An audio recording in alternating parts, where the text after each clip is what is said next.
Hello everyone. Today we are going to talk about group contingency. Group contingency. Group contingency is a behavior management protocol where a single consequence is given. It can be a reward or a whistle. In group contingency, the same behavior goals, criteria, target behaviors, and consequences are applied to the whole class. In a group contingency, the entire group receives the consequence. This type of behavior management leverages peer pressure and peer monitoring. There are three types of group contingencies: independent group contingency, dependent group contingency, and interdependent group contingency. In independent group contingency, the standard of performance which is set for the entire group. Whoever receives the standard receives reinforcement. Only students who meets the specified criteria receive access to the reinforcing stimuli. Grades are an example of an independent group contingency. Each student who makes 90% or above receives an A. In a dependent group contingency, the standard of performance is set for one member of the group or small portion of the group. If selected individual or small group achieves target behavior, all group members will receive the reinforcement. It can be called the hero procedure, which is an individual earns a reward for the whole group. The third one is interdependent group contingency. The standard of performance is set for each member of the group. Each member has to achieve their own standard or the entire group, which means everyone has the same standard has to achieve. If the standard is achieved, all members will receive the reinforcement. If one member does not achieve the standard, no one will receive the reinforcement. So why are we using group contingency? First, it can capitalize on team, peer or group pressure to perform. Second, group contingency promote positive social behavior among a group of students. Third, it is the need for the teacher or coach to make the contingency reasonable. Fourth, the contingency increase student on task behavior. Fifth, it reduces the disruptive classroom behavior. What are some disadvantages of group contingency? For independent group contingency, teacher must keep track of each child progress towards reinforcement. Student can be frustrating if they constantly can't meet the criteria. For dependent group contingency, the target child may be unfairly pressured or targeted by the peers. It can highlight children with disabilities in a negative way. For interdependent group contingency, it may create an atmosphere high in peer pressure, and it is not necessarily effective for the children who don't value peer approval, such as children with autism or developmental disabilities who may be less socially motivated. Our article uses interdependent group contingency by randomizing components to investigate the effects for group disruptive behavior and engagement levels. There are several purposes of this study. First is examining the effects of an interdependent group contingency within irregular education settings, while the majority of research has focused on specialized settings. Also, previous research often only measured disruptive student behaviors, while making assumptions about subsequent effects on increased academic engaged time. This study measures both disruptive behaviors and engagement. Participants were 26 students enrolled in a second-grade general education classroom in an urban charter school in the Midwestern United States. There are 15 girls and 11 boys. A multiply baseline across settings design was used. Data were collected during the 3 targeted instructional periods of the school day. The independent variable is a randomized interdependent group contingency procedure. There are three independent variables which are target behavior, criterion, and reward. Options were included in equal proportions. All three independent variables were introduced into three jars. One jar was for target behaviors, which included out of seat, talking out, and disrespect. There were 21 slips of paper, 7 slips for each of the three target behaviors. The second jar was for the acceptable level of behavior. There were 24 slips of paper. The acceptable levels of behavior ranged from 1 to 4, and there were 6 slips of paper for each option. The third jar was for positive consequences. Consequences included selection from a prize box of tangibles such as candy, pencils, erasers, mini notebooks, adding marbles to the class-wide token economy, and earning 2 minutes of free talk time at the end of class. There were 21 slips of paper, 7 slips for each of the possible awards. Student engagement and disruptive student behavior served as the two dependent variables in the study. These behaviors were observed during targeted instructional periods during both baseline and intervention phases. Observation sessions lasted the entire instructional period, which is roughly 40 minutes. The first 20 minutes of observation used to record disruptive behaviors, and the second 20 minutes spent recording students' engagement data. The frequency of both disruptive behaviors and student engagements were collected. Data on disruptive behaviors were collected using continuous recording methods from beginning to the end. Data on student engagement were collected using a sequential momentary time sampling. Each interval lasts 15-second interval. The procedure in which the observer recorded the occurrences of the behavior at the very start of each interval. For each interval, the observer selected a student in the class to observe based on the classroom seating chart. After each interval, the observer moved on to the next student until all students were observed. And then the sequence was repeated across the 20-minute period.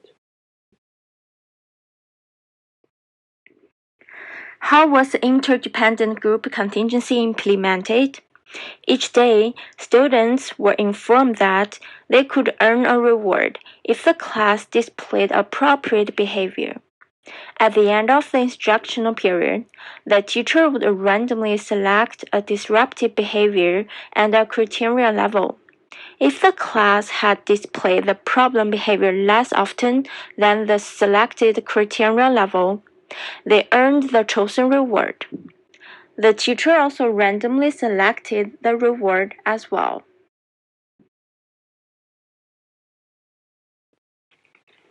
The left graphs show an increase in student engagement occurring subsequent to intervention implementation during all three periods. The baseline data paths across all three periods remain at low levels with relatively stable trend. Data paths across all three periods under interdependent group contingency condition showed high-level, consistent ascending trends. The red graphs indicating significant decrease in problem behaviors. The baseline data paths across all three periods remain at high levels with variable trend. Data paths across all three periods under interdependent group contingency condition showed a low level with relatively stable trend. From this study, we have learned several things. Firstly, this study shows consistent result with other studies that group contingency procedure increase student engagement behaviors and decrease student disruptive behaviors as well. Secondly, this study extended the knowledge based by applying the interdependent group contingency to an urban general education sample. Thirdly, randomization of particular components has benefits. By randomizing target behaviors, students may be more likely to modify all inappropriate behavior. By randomizing criterion levels, students may show higher level of appropriate behaviors or lower levels of inappropriate behaviors to avoid the selected criteria are too high or too low. By randomizing rewards may prevent satiation or a mismatch between chosen consequences and what is reinforcing for individual students. The personal thoughts that we have on group contingencies is that it is considered to be a beneficial and efficient method to manage the client's behaviors. The disadvantages can be easily avoided by having the contingency components randomized. It motivates the students into encouraging each other to display targeted behaviors in order for them to receive rewards. And it increases the improvement in the students' academic performance, grades, handling of their responsibilities, etc. What are some possible uses for group contingency procedure? 1. An effective and efficient way for teachers to manage student behavior. 2. Instead of managing several individuals' contingencies, group contingencies can be applied to remove the behavior of all students at once. 3. To decrease the occurrence of disruptive classroom behavior. 4. Group contingencies can be effective at improving student behavior. In specific, group contingencies with randomized components improves academic performance in spelling, math, English, and reading. In school settings, it has been shown that group contingencies can aid in many different populations, such as 1. Special education students. 2. Students with serious emotional disturbances. 3. General education classrooms. 4. Students from urban minority populations. A little more structure than this can increase the effectiveness of the group contingency. First, decide which behavior will be reinforced. As in any whole class behavior modification program, the first step in setting up a group contingency is to establish a set of class rules. Second, set up a developmentally appropriate point system. There are essentially three ways to implement a group contingency behavior management program. One is simply to rate class behavior each period or during each activity. That is, an elementary school class might receive 0 to 5 points during each individual instructional period, such as reading, language arts, and math. A secondary school class might receive 1 overall rating each period or separate ratings for behavior and completed assignments. The class would then be rewarded each day or week if they exceeded a pre-established number of points. Another way to set up a group contingency program is to rate the class at various times during the day. For example, you might set a timer to ring on the average of once every 10 minutes, but vary randomly from 1 to 20 minutes.